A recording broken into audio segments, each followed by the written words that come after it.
Kan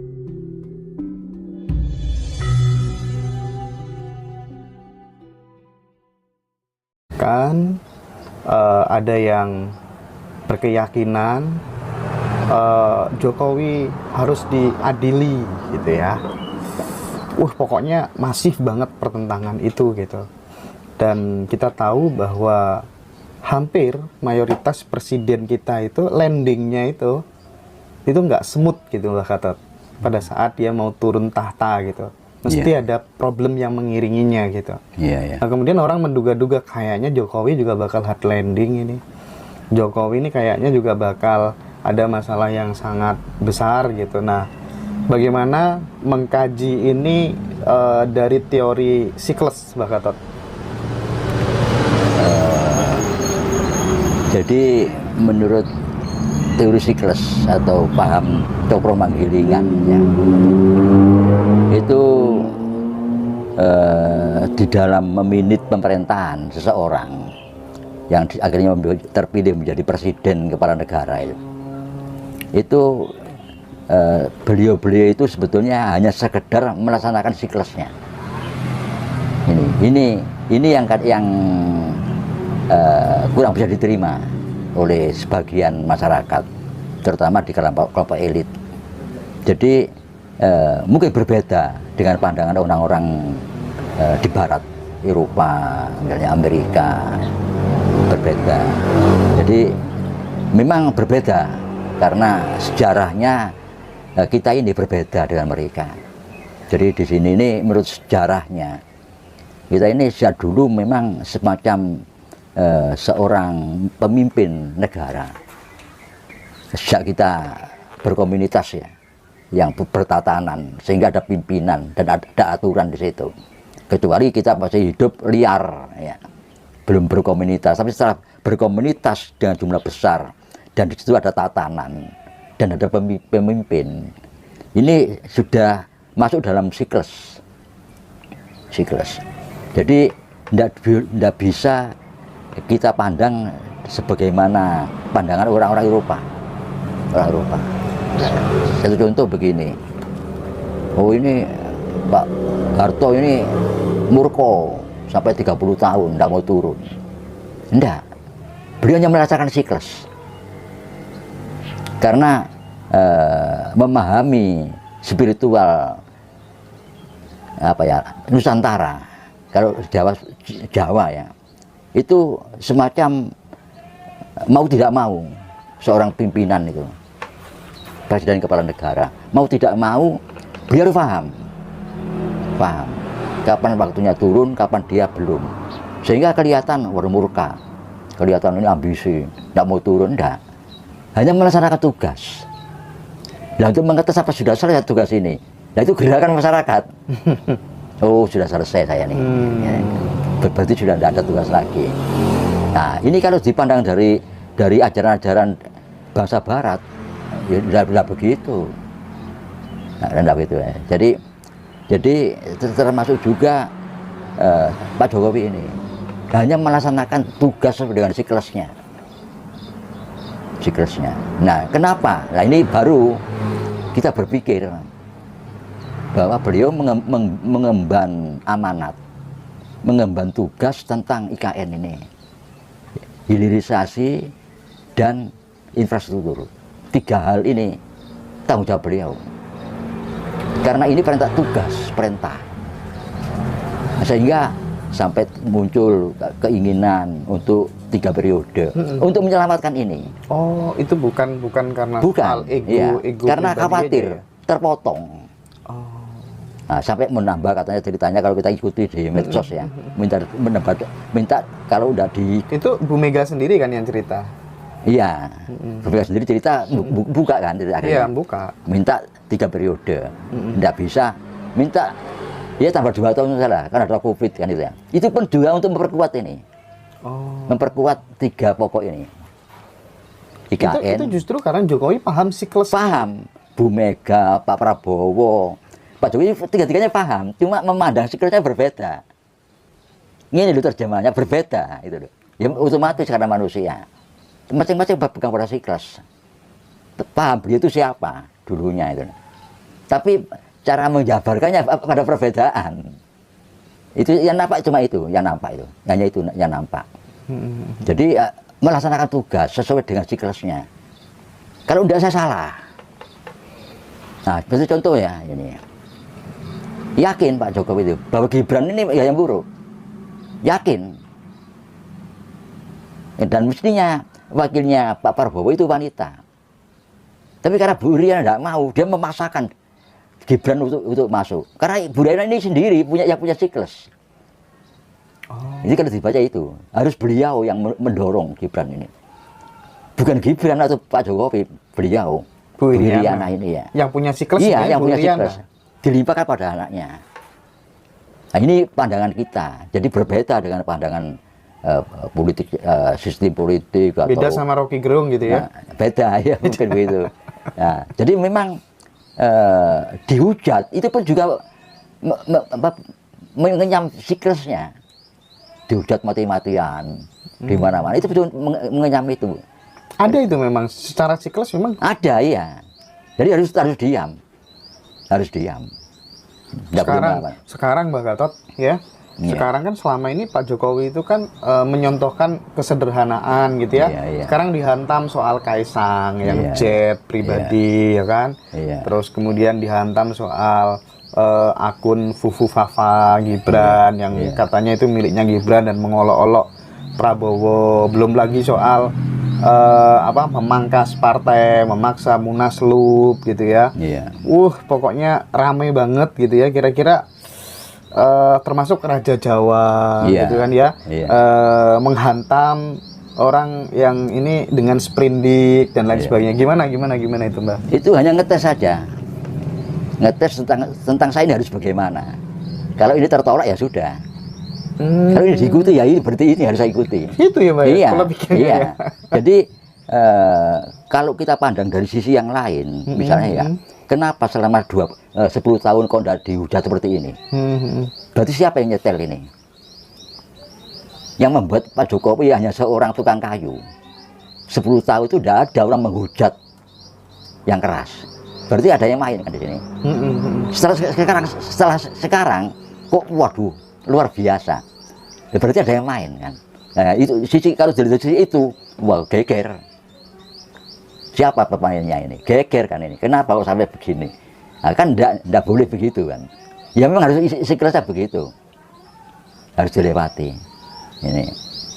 Kalau sebagai manusia beliau itu khawatir terpotong pembangunannya 3 ini. Ya, itu ya wajar saja, tapi sebetulnya siklusnya ini harus dilaksanakan. Jadi kalau pandangan Mbak Gatot mau sampai kapanpun Jokowi tetap akan diam meskipun diam. Buktikan dong ijazah palsumu yang dulu katanya dijazah pakai kacamata, betul kan nggak pernah pakai kacamata. Nanti lewat saja itu. Oh lewat aja. Lewat saja, tidak ada apa-apa. Sekolahnya Gibran beneran nggak di sana gitu kan dipertanyakan semuanya nih. Itu Gibran pun juga akan ikut pola yang sama, akan diam aja. Iya. Karena beliau hidup di puncak istilah puncak status dari bangsa ini, dari wilayah kepresidenan itu kan harus tanggung jawabnya besar sekali karena siklus dan tidak boleh melawan siklus. Nah di sini apa betul begitu? Nah ini coba, karena saya mengatakan bahwa Pak Jokowi ini adalah siklus dari Raden Wijaya. Nah, lantas Pak Prabowo siklus dari Jaya Negara. Nah, terus di sini secara Jaya Negara Tirbuana Wisatunggadewi. Tapi kok Gibran yang masuk? Nah ini sudah berubah, tetap siklus, tapi figur-figurnya sudah berubah. Di situ ada Gibran. Sementara kalau dalam dulu pada zaman Majapahit ada Tirbuana Wisatunggadewi, ada Tirbuana. Nah ini, makanya tentang Raden Wijaya itu Pak Jokowi, Jaya Negara itu Prabowo itu kan banyak yang sudah mengerti seperti itu kan, yang seperti itu. Loh, ada yang mengatakan sebentar Pak Prabowo. Padahal kalau dihitung tahunnya, Jayanegara itu menjadi raja 19 tahun. 19 tahun. Raden Wijaya 16 tahun. Nah, Tribhuwana 22 tahun. Nah, Hayam Wuruk 29 tahun. Nah, padahal ini dipercepat kan ini. Jadi memang dunia sudah modern, pembangunan sudah cepat sekali. Teknologinya cepat itu perjalanannya dibandingkan dengan dulu. Dari mesin uap ke listrik itu berapa ratus tahun itu ya. Sekarang kan cepat. Sehingga dari 1309 turunnya Raden Wijaya itu kepada puncak kebesaran 1350 kan lama. Ini kan singkat ini. Singkat. Sehingga orang menafsirkan kebanyakan tahun 2025 maksimal 2030 itu menjadi juara dunia. Kan ini yang dikejar itu. Sehingga di sini ada seperti Kwacu di sini. Oke. Jadi karena antara figur-figur orangnya dengan perjalanan sejarah selama 5 tahun ini, itu istilahnya mule. Yang dulu ditempuh selama 50 tahun, sekarang cuma 5 tahun. Nah, sebentar Mbak, sebelum terlalu jauh gitu. Kenapa justru kemudian misalnya kayak Gibran yang dituduh ya soal skandal Fufu Fafa, soal sekolah, Jokowi soal ijazah, soal banyak hal. Itu kenapa kemudian tidak langsung terbuka aja sebenarnya gini loh, kalau memang sekolahnya memang di situ ditunjukin segala macam gitu biar nggak menjadi bola liar gitu. Nah, itu saya tidak mengerti. Tapi yang penting ada sesuatu yang diancamkan dan ini diam, itu saja yang kita lihat. Dan akan begitu terus. Iya, tentang apa materi permasalahannya saya tidak mikir gitu. Nah, siklus itu terjadi setiap negara itu punya siklusnya masing-masing begitu kira-kira. Iya, terutama kita bicara di Indonesia ini. Oke. Gitu. Jadi pada zaman Raden Wijaya mulai terangkat sampai turun. Memang Raden Wijaya ini bukan siapa-siapa. Nah, dia itu kan putranya Lembutal. Iya. Lembutal ini orang biasa kan. Ini putranya Narasingamurti. Ini juga orang biasa. Nah, akhirnya tapi ditarik ke atas ini kepada Anusapati dan Kendedes. Nah, sedangkan Kenarok kan ini, Kendedes. Sedangkan istri dari Raden Wijaya ini, 4 putra Kartanegara ini anak raja, maharaja orang tuanya, kakeknya terus maharaja semua. Sehingga orang Raden Wijaya itu orang timbul kecemburuan, ketidaksenangan. Cuman tukang kok bukan saya kan itu muncul itu. Itu ya dia diam. Dia merasa saya bukan siapa-siapa. Itu diam. Sampai turun dia diam. Nah, bahkan menunjuk Jayanegara. Nah, ini pun kan kebijaksanaan Raden Wijaya. Nah, kalau sekarang ditarik ke Pak Prabowo, nah ini kadang-kadang kalau kita tidak hati-hati untuk menganalisa, merenungkan. Dulu wong wis wedi, waduh sing hujat sik akeh. Dia pakai wong sekendel, minggir ae. Duh, kan ndak enak itu. Lu kok paling ini sifat bahasa Indonesia ini. Hanya ngantemi wong sing wedi. Tambah diwantemi terus, tambah wedi. Demi digertak, orang paling gertak, muset kabeh. Oke. Nah, ini kan mari ndak enak ini jadinya. Oke.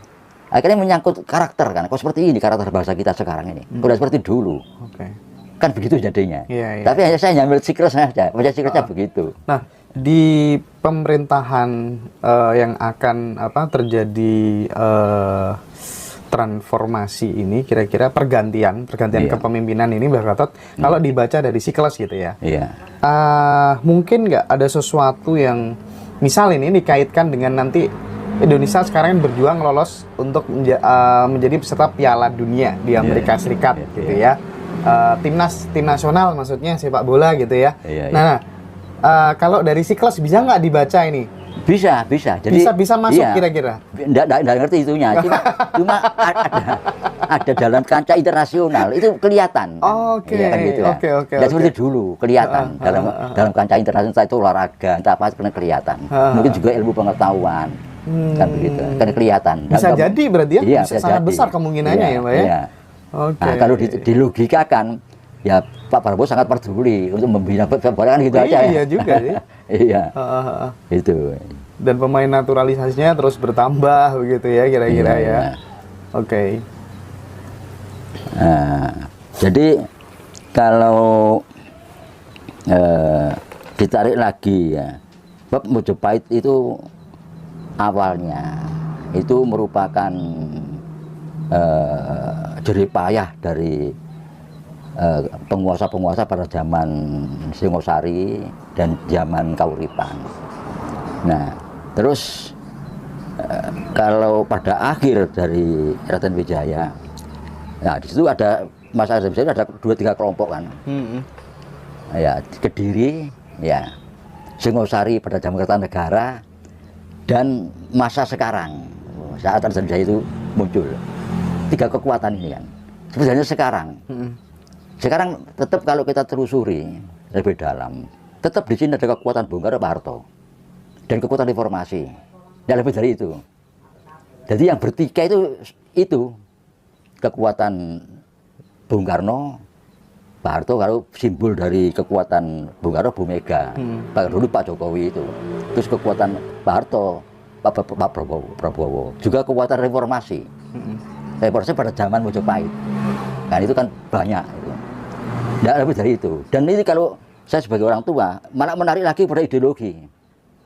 Ideologi artinya tetap sampai sekarang ini masih ada 2 kekuatan yang berhadapan. Orang yang menegakkan Pancasila sebagai dasar negara dan orang yang anti Pancasila. Ini masuk kemana-mana ini. Ini yang membuat tambah kacau. Ini tidak pernah dibicarakan, tapi apa sih ada? Kenapa tidak dibicarakan? Alam sekarang itu sudah seperti tidak mendukung untuk dibicarakan. Saya sebagai orang tua saya merasakan.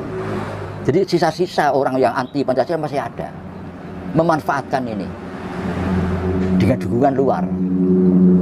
Nah, ini kalau dukungan luar ini menyangkut juga selain ideologi, kan juga pembangunan. Ini itu yang kita rasakan. Tapi lagi-lagi kalau misalnya kita melihat dari teori siklus teori, landingnya Raden Wijaya nanti bakal aman-aman aja, atau bakal ada sesuatu yang aman, iya.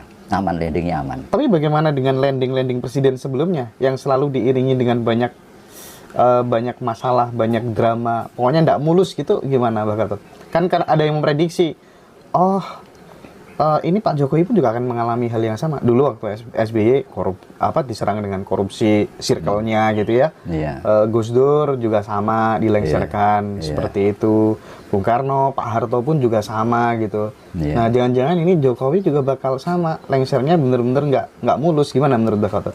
Begini, dulu pada zaman Kauripan, Singosari, Mojopahit, Selingi, Kediri, ini memang nggak mulus ini. Jadi setiap kali pergantian kekuasaan mesti ada pertumpahan darah. Harus seperti Tojoyo, Ronggoni, sampai Kertanegara, jatuhnya Singosari, Jayakatwang, jatuhnya itu selalu tumpah darah. Nah, tapi setelah Raden Wijaya sampai Hayam Wuruk ini tenang. Sekarang ini Raden Wijaya, Jayanegara, Tribuana, Hayam Wuruk ini tenang, sehingga besar. Nah, dengan juga sekarang ini Raden Wijaya, ya Pak Jokowi, Pak Prabowo. Nah, mungkin Gibran ini nanti penggantinya kalau kelak setelah habis masa bakti Pak Prabowo. Mulus, tenang. Oke. Gitu. Nah, ini akhirnya juga asik kalau dikaitkan dengan kekuatan partai. Ya, di sini ada PDIP, ya. Terus ada Gerindra.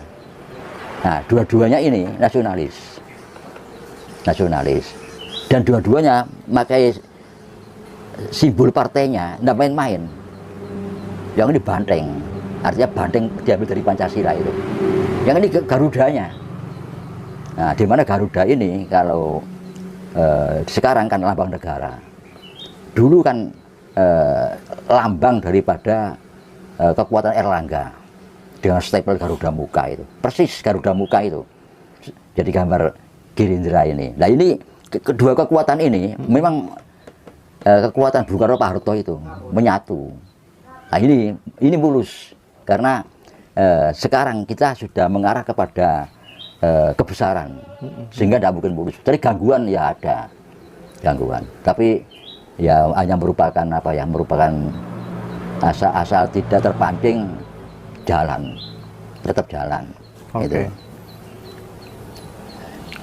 Nah, Mbak Gatot kan tahu ya, yang namanya sosok itu Mbak, siapa? Pengamat politik yang bernama Rocky Gerung. Iya, iya. Beliau menganalisa bahwa tanda-tanda Jokowi akan hard landing, ya, landing yang tidak mulus itu udah sangat jelas gitu kan. Nah, aku pengen masuk ke sisi Mbak Gatot melihat sosok Rocky Gerung ini ya.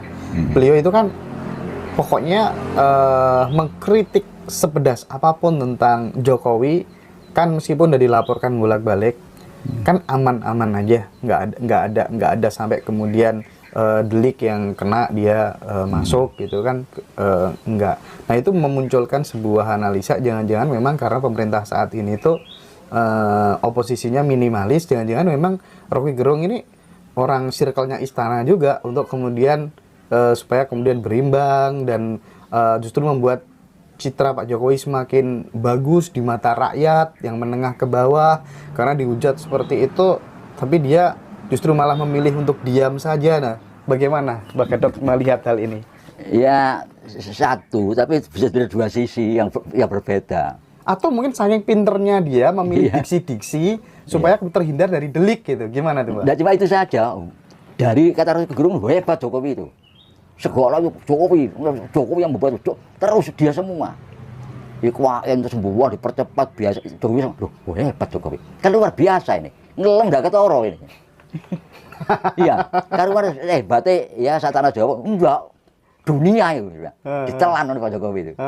Dan ada yang berani melawan kan berlebihan itu. Justru malah sebaliknya gitu. Iya, sebaliknya besar itu. Jadi orang luar mungkin mendengar keder itu lihat Pak Jokowi itu. Nah, segala-galanya dari situ semua. Hal yang dianggap negatif tapi besar sekali. Kan luar biasa ini. Oke. Nah, itu apa maksudnya itu? Ya tidak apa-apa, cuma ya lewat saja lah itu. Enggak, tapi menurut Mbak Gatot kalau secara subjektif gitu, sebenarnya Rocky Gerung justru malah diposisikan memperkuat posisinya Jokowi atau bagaimana? Karena kan nggak masuk akal gitu. Kalau orang lain sikat masuk, ini kan kayak ada yang nge-backing gitu. Di samping memang dia benar-benar memiliki kecerdasan di atas rata-rata untuk memilih diksi-diksi yang bisa terlepas dari yang namanya delik gitu. Gimana kalau Mbak Gatot sendiri? Saya rasa kalau dikenakan delik itu masuk sudah itu. Masuk ya? Masuk, iya. Tidak mungkin tidak masuk itu. Pembinaan itu masuk sekali. Dan yang melaporkan bukan Pak Jokowi, dia presiden. Ya ada lembaga yang menjadi pelapor. Tapi kenapa tidak? Ya makanya itu jadi situasi semacam ini kita lebih baik hanya nonton lucu jadinya. Tapi justru memang yang real justru malah kehebatan Jokowi disampaikan lewat kritik-kritiknya Rocky Gerung itu sendiri gitu ya kira-kira. Kritiknya itu waduh sepertinya luar biasa. Ya Pak Jokowi mungkin tertawa, sampai ngono aku. Ya tapi kalau dipikir secara logika ya Mbak Gatot ya, kalau memang Rocky itu bukan orangnya Jokowi misalnya gitu ya, udah lama masuk gitu kira-kira ya. Iya, bisa begitu. Cuma yang menjadi pemikiran begini tentang infrastruktur yang makan biaya banyak itu, termasuk IKN itu infrastruktur itu mestinya kan dulu rencananya dilakukan oleh Parto sudah mengatakan bahwa infrastruktur harus dipercepat. Parto tidak berani mundur, karena kalau ini kita lakukan kita akan mengencangkan ikat pinggang, kita akan sengsara dalam 1 dekade 5 tahun itu. Parto tidak berani, ditunda, akan dimulai lagi, tidak berani lagi.